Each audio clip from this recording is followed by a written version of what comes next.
Bonjour, aujourd'hui InfoLive TV reçoit un homme qui n'est pas toujours connu du grand public, Claude Solars. Bonjour.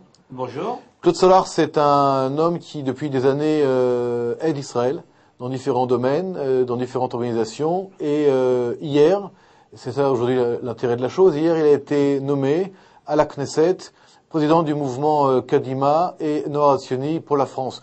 Claude, vous êtes quelqu'un qui fait beaucoup pour elle depuis beaucoup de temps déjà. Et là, de prendre un poste, on va dire, public et politique, c'est quoi? Alors, c'est surtout continuer à œuvrer pour Israël.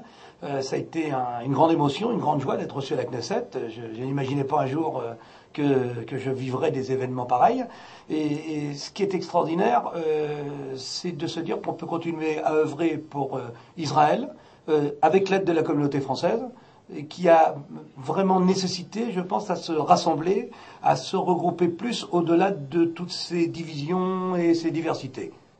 Claude Solars, vous êtes aussi industriel dans le domaine, je crois, du recyclage en France, le groupe Paprec. Là, on ne fait pas de la publicité, mais quelque part, c'est aussi votre position. Comment pensez-vous joindre à la fois une activité extrêmement complexe et qui vous prend beaucoup de temps dans l'industrie, dans le recyclage en France, je crois même en Europe, et une activité politique où là, il y a vraiment une volonté de rassembler des Juifs dans une situation un peu compliquée? Le point commun avec le groupe Paprec, et là encore sans vanter la chose, c'est que c'est un groupe qui communique sur le fait que c'est une entreprise antiraciste et qui lutte contre l'antisémitisme.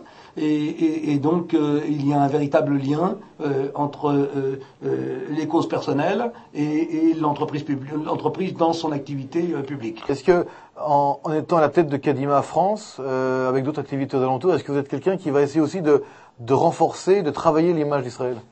Je crois que c'est quelque chose d'essentiel. C'est même pas un peu hérité, c'est complètement hérité par une information qui, la plupart du temps, montre Israël comme le coupable naturel, coupable qu'il est depuis 2000 ans.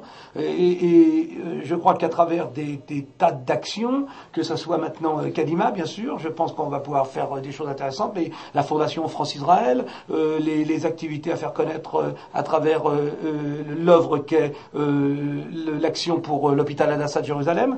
Je crois que dans toutes ces actions-là, il est nécessaire de montrer un Israël qui a aussi et surtout des côtés exceptionnels, qui est un pays merveilleux où c'est une joie de se trouver. Et même s'il y a des événements à quelques kilomètres d'ici, eh bien c'est un vrai bonheur aujourd'hui où il y a du soleil d'être dans ce merveilleux pays où les gens sont formidables. Merci beaucoup, Claude Solars. Merci à vous.